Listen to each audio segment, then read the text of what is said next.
Hey, and welcome to the third installment of Pride Month's mythology series where we look at goddesses of the rainbow. Today, we are taking a trip to Mesoamerica. But before we talk about that, let's do a little introduction. This is Where All the Ladies At. This is a podcast where I look into myth, legend, and history and try to find the women because they seem to have magically disappeared. For being half the population, only a handful of us are really ever kind of remembered. And I know more of us did cool things. And that's what this podcast is. I am your host. I am Kim. I am a history nerd, a mythology lover, and an archaeologist groupie. And I am also a writer on the side. I hate when I say that. Sometimes I say that, and I think it's just me kind of knocking myself down. Sorry, I'm also a life coach and do other stuff, so sometimes I analyze myself when I say these things. I am a writer as well. I have been kind of starting all these podcasts for this series, kind of just giving you guys a breakdown of what's going to happen in the future, because I want you guys to understand. Right now, I do eight podcasts a month on this podcast, but starting next month, I'm going to knock that down to 2, so you're going to get 1 myth and 1 history. What that is doing is freeing me up to diversify, so there's also going to be a newsletter that's going to start coming. I can actually do small ebooks, and I can concentrate on my Medium publication as well as social media. So this allows us to build more of a community and allow me to kind of diversify. And you know what? If we build a big enough community and it starts, doing what it's doing, then I would love to go back to doing more podcasts for sure. Here's the thing. Some of that stuff is coming. The newsletter that I'm talking about, you will be able to get through my Patreon or buy me a coffee. And then eventually, once I get my website up and running, you'll be able to get it there as well. That's where you also find the ebooks if you want to support the podcast. And talking about that, let's go into some shameless plugging and housekeeping. If you want to reach out to me, you can do that through my social media, which I have TikTok, Instagram, and Facebook. If you don't have social media and you like to rock it old school, there is an email down there as well.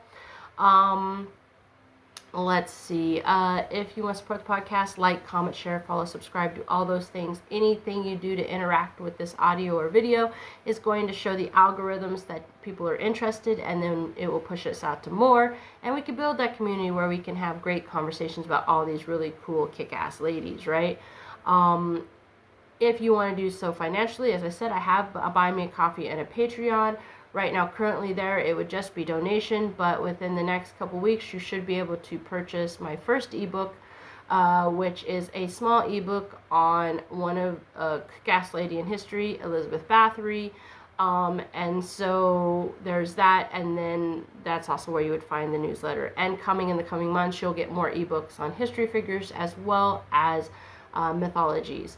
I'm not sure how I'm formatting those yet, but I'm gonna have a good time with it. If you want more on this goddess and so much more, check out my Medium publication, because as I said, I am a writer by trade.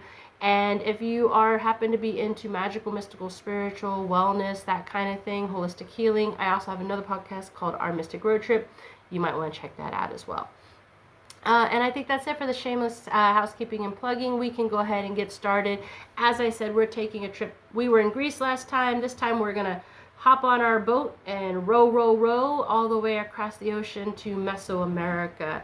And there we're going to talk about Ix Chel, which, by the way, I think I'm saying that right. She is mostly well known as a moon goddess, a healer, a weaver, but we're going to focus on the aspect of her that talks about her being a rainbow goddess, since we are covering rainbow goddesses because it's Pride Month. And that's what I wanted to do. I am really, really excited to celebrate Pride Month. I love the community. I have always been an ally of the community. And then one day I woke up and realized, well, you know the story, right? It happens a lot. Now, I didn't just wake up and realize. Something happened, and I was like, you know what? Maybe this is why. I realized that I was part of the community, not just an ally. yeah, so I really enjoy celebrating it. I really enjoy bringing a focus on it to the cause and the activism and the things that are going on. And so I haven't said in the previous ones, but I think it bears kind of like important for me to say. If you're not someone who believes in inclusivity or believes in the right that everybody has the right to be who they are, that human rights are gay rights, are women rights, right? It's human rights. Everybody's a human, and are not really okay with that aspect, then I don't know if you'll like the history, because I do. I used to try not to be political. I used to try not to bring up causes, but unfortunately, in the world we live in nowadays, that's just not possible, and I don't feel right about it. So if you don't like that, that's cool. You can not follow me. You cannot listen. That's completely up to you. But you'll be missing out on learning about some really cool ladies. Once again, your choice, but that's who I am, and that's what's going to happen here. So, yeah. So, let's talk about the Rainbow Goddess Ix Chels.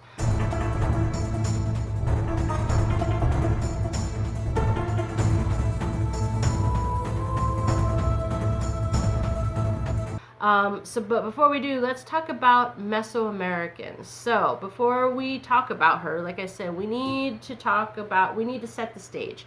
This is what I like to do, because I highly believe that whether it's mythology, legend, or history, understanding the culture and the place and what was happening when these people were living or were being worshipped is super important, right? Here's the thing. Mesoamerica wasn't a country, right? It was actually a cradle, kind of like Mesopotamia, right? We talked about that in Manzat, where it was a bunch of city-states, and it was kind of just grouped together under this umbrella called Mesopotamia, but you had other things in there, right? So same thing with Mesoamerica. It was kind of this cradle of civilization in the North and South American continents, right? And basically it stretched from Mexico through Belize and Guatemala, El Salvador, Honduras, Nicaragua, and the little bit of the north part of like Costa Rica in the modern world. There was a lush history here. It was a living and breathing, vibrant library of divine entities, right? There was sacred math and art and sky watching, all these things, right? So within this, there was some pretty big civilizations that came out of it. So we're going to cover a little bit about it. So you had the Olmecs. That's like the mother culture, right? They left behind like stone heads and legacy, and they're all that. You had the Maya, who were really kind of like had some amazing astronomy capabilities, right? So they were tracking Venus like we did, right? And they had like a sacred calendar as well. You had the Zapotecs, who were basically like poets and everything else. You had the Toltecs, who were very they were warriors. All of these cultures were warriors, but the Toltecs are kind of wrapped a little bit in mystery, right? And then of course you had the big one. I'm sorry if you hear that. That's my neighbors. You also have the Aztecs. So, and the Aztecs were kind of like the big guys. I think most people know about the Mayans and the Aztecs, and a lot of the other cultures maybe not so much, right? Aztecs were like fierce warriors. They were very philosophical, and they had a very, very big, deep well of myths. And they also built really great pyramids. Them and the Mayans both did as well, right? All of the cultures, though, shared something, right? They may have had differences, but there was one thing they all shared, and that was this like reverence for the stars, right? They kind of had this really divine knowing, and you know that there was something more than them, right? And much like most of the old cultures, the gods weren't just worshipped; they were very much lived, and they lived with them, right? And this is where like there was a lot of duality. Duality was divine. Gods were creators and destroyers. They loved and they punished. They whispered and they roared, right? And this is something I really respect about the old cultures, because I think by not having that duality, it loses a little touch of humanity. And maybe that's the purpose of some religions, but all of us, everything has good and bad in it, right? We're not all good, we're not all bad. That's imbalanced. You can't be imbalanced, right? I think that's why when I look at religions, even though like I'm Wiccan, but when I look at religions like Hinduism and Buddhism, it makes more sense to me, right? So that's a little bit about the Mesoamerican culture. Let's talk about the women in it, right? So once again, before we get into Ix Chel, she was a woman, right? She was also a feminine divine. You know, Mesoamerican culture, women were part of life's epic story, right? They sometimes were even the plot, right? They were the engine, the rain, and the roots, right? They were out there growing crops and raising children and midwifing, right? And even sometimes negotiating trade, right? Women in these cultures were powerhouses. They held it down not only in the day-to-day life, but also in mythologies, right? Mesoamerican spirituality didn't box life into binaries. Everything was kind of seen as a cycle, right? Life and death, creation and destruction, rain and flood.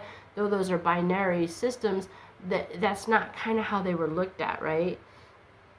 Because they didn't box anything in binary,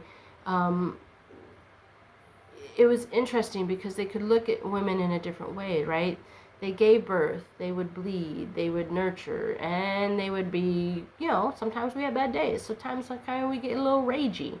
But women were looked at as keepers of this sacred balance, right? And I think that's beautiful. So now we have a little idea of all that. We can jump into the lovely Ix Chel and talk about her as a rainbow goddess. Now,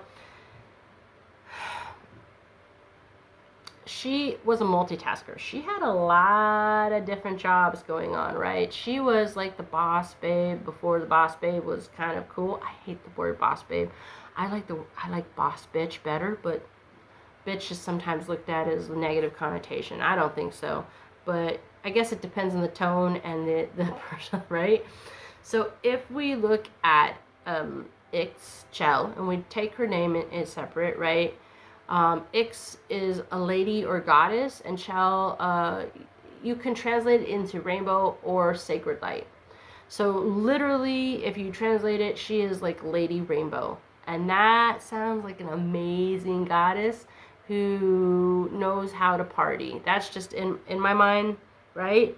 But you gotta, you know, you can't get things twisted, right? Ix Chel isn't just floating around, glitter, cloud, passing out. No. She's got everything, right? She's divine both hands, right? So let's talk about the things she kind of covers. So we're focusing on the rainbow goddess portion, right? So to the Maya, rainbows were kind of omens. They were important. They were portals between the known and the unknown, right? Really talking about the embodiment of that space. So Ix Chel lives at the edge of the storm, in that kind of really hushed electrical place before something big changes, right? She's a threshold, and basically rainbows are that. Her body meets spirit. Creation begins in chaos, right? She's also a moon goddess, so the moon was her mirror, and, you know, she governed tides and fertility and time. She was a healer and midwife, so she wasn't she was very present, right? She wasn't some far off, distant, like, omnipotent being. She was there all the time, right? She was called upon during births and illnesses and heartbreak and death. She was basically there in the room, constantly trying to whisper, you know, things to the midwives and placing hands over the sick. She was present there. She was also the patron of weaving and the arts. You know, every thread woven by a Mayan woman was part of her legacy, right? Every design tells a story, and every pattern was kind of a prayer. So art became kind of sacred architecture through the worship of Ix Chel. She was also the rain and flood bringer. So, you know, sometimes you got to show your power a little bit, right? So, sometimes bad things have to happen for good things to happen. I know that sounds horrible, but right? She can give life and she can take it back. She's just that kind, right? So really, Ix Chel is kind of like this everything at once, which is kind of it, right? In the Mayan belief, there's no force that is ever just one thing, right? There's no light without shadow. There's no creation without destruction.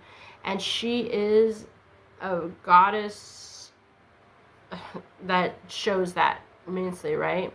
She kind of reminds us that sacredness doesn't come from perfection. It comes from complexity, you know? And I think that's an amazing message. Let's talk about symbols and everything, all right? So we talked about how her name was Lady Rainbow, or Goddess of Sacred Light, depending on how you want to interpret that. And once again, that represents those in-between spaces, right? She's definitely a multi-layered goddess. We also, you know, if we look at the symbols that are associated with her, which is the section we're looking at, you know, symbols and worship, a couple things come into mind, right? So the serpent headdress,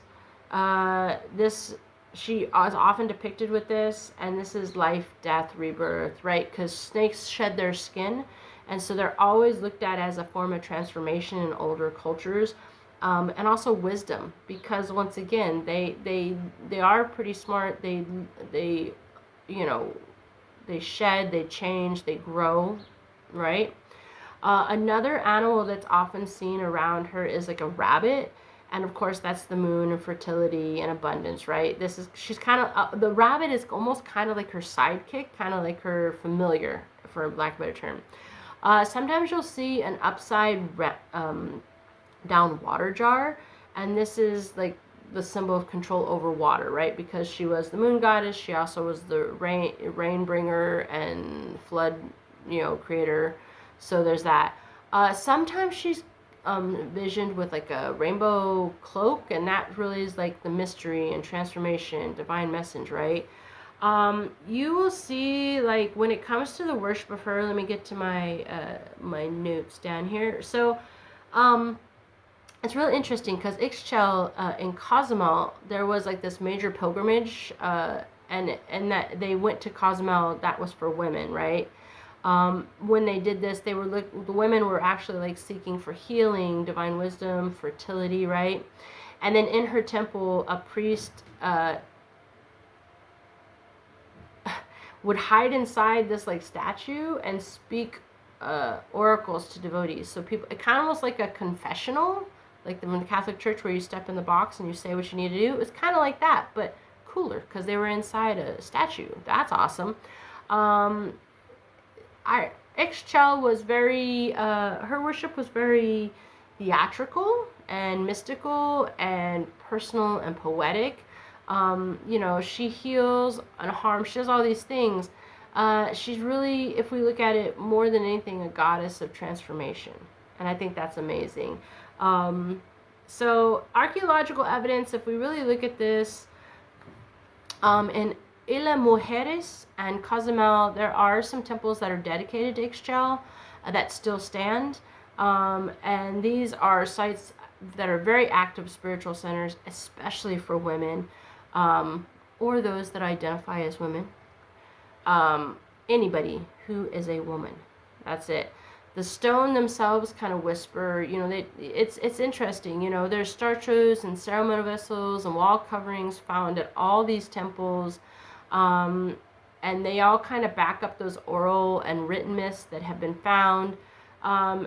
Basically, they confirm that Ix Chel's worship was kind of central, not really fringe, to Mayan religious life, and it really focused on balance, and not like just fear and blind devotion like some religions and some gods do. If we look at the symbolism of the rainbow, it's the passing of storms, right? Really a metaphor for balance and transformation. And I think that's why, if you look at it, it feels like it's very deeply symbolic of like life cycles and dualities, right? Modern why Ix Chel's legacy kind of still lives on. There's modern spiritual circles, there's feminist art, there's indigenous cultural revival, there's pop cultural references, all these things. She's really looked at as a symbol of wholeness and the multifaceted feminine power. In the end, if we look at like a core message, I would say Ix Chel is really there to remind us that true power isn't holding many truths at once, right? Feminine power is about nurturing, but it's also about transformation and creating, and sometimes that means destroying things. And, you know, to be powerful, I think what I get from the most is like, to be powerful doesn't mean you have to be perfect. It means you have to be complex and whole. And that, I think, is a beautiful sentiment for humans. And that leads us into the tale of the weaving of the rainbow. That's right, it is story time. So as per the usual, please grab your beverage of choice, whether that be a cocktail or a cocoa.